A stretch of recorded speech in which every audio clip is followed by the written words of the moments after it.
Well, by joining the YGL community, both in terms of thinking about my career and me as a person, I joined a community that had a tremendous, or has a tremendous amount of idealism. These are all people who have very high standards. They are in many ways dissatisfied with the world right now, but this is not a negative or a cynical idealism, cynicism. These are people who want to use their idealism and ideas and bring them into action.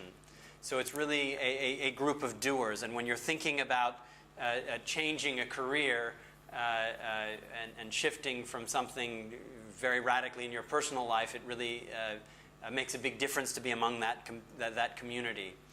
It's also a community that makes you feel extremely humble. Tremendous amount of humility. You go into a meeting with the YGLs with if you had any pride in what you'd ever accomplished in your life or thought you'd ever overcome challenges, wait until you meet some of the incredible people in this community and the things that they have done. And what's striking about that is the community immediately builds a very close bond because people really leave their CV behind. And you really deal with people person to person. And it's only through conversations that you really learn what people have accomplished and what they've been through. In terms of the moments of YGL community that I remember most, I guess you could look to the big superstar moments in years before Al Gore, probably even before he was talking about doing a film about it. Al Gore came in and gave the YGL community a presentation on climate change. I know for a number of YGLs that was a seminal moment for them. For me, it definitely was. This brought home to me this issue that I knew was out there, but had never really been brought home to me in such a very deep way. It inspired a number of YGL initiatives directly out of that. But for all the value of those superstar moments, I would really highlight a different kind of a moment as being the ones that have really changed me and brought things to me the most out of the YGL community. And those are the moments when it's early in the morning or late at night, you're on a bus, you're stuck in a queue trying to get into somewhere, and you're standing next to a YGL whom you don't really know. You don't know where they're from, you don't know what they do, and you just start a conversation. And out of those encounters have begun conversations for me and friendships that have lasted for years. They can be about the political situation in Venezuela, or how to inspire creativity among young Japanese. It's a wide range of conversations that take place. Unfortunately, the YGL community doesn't gather as often as I would like us to. It's just the physical proximity is difficult. But these meetings that take place once, twice, 3 times a year, and you catch up and you continue this conversation that has been going on for such a long time, has really a tremendous amount of value.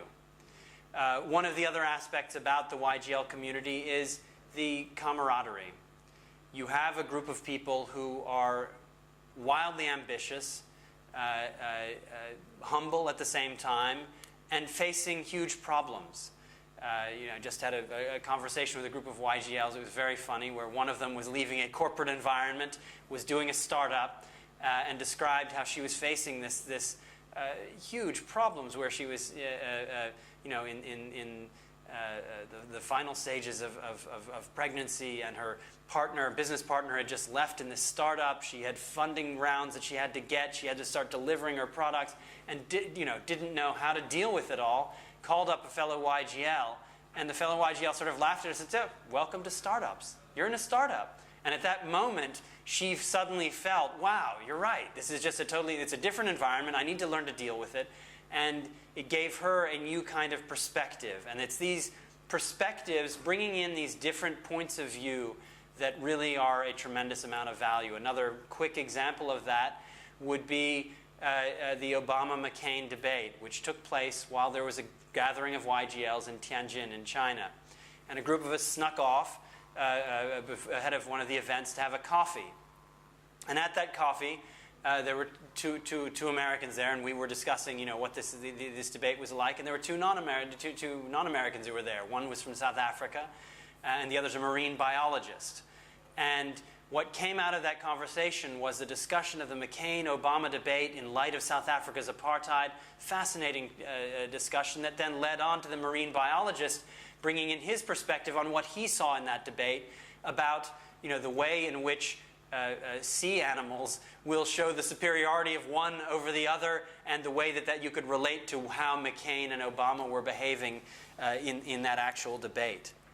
What we found in these discussions and along through my entire involvement with the YGLs is this is certainly not a community of people who readily agree with one another. Everybody here will challenge. You can't get away with intellectual laziness. They will come at you. Wait a minute, that's not true. That's not really how it works. And chances are somebody in the group, if you're talking about something that you're not intimately involved in, there's somebody else who knows extremely well what is going on in that field. But while there is that willingness to challenge, there is also a fundamental agreement of values. Everybody, there's not a deep disagreement. We can't resolve the peace in the Middle East, but there is a strong sense of where we all belong, what our role is in the world, and how we want the world to change.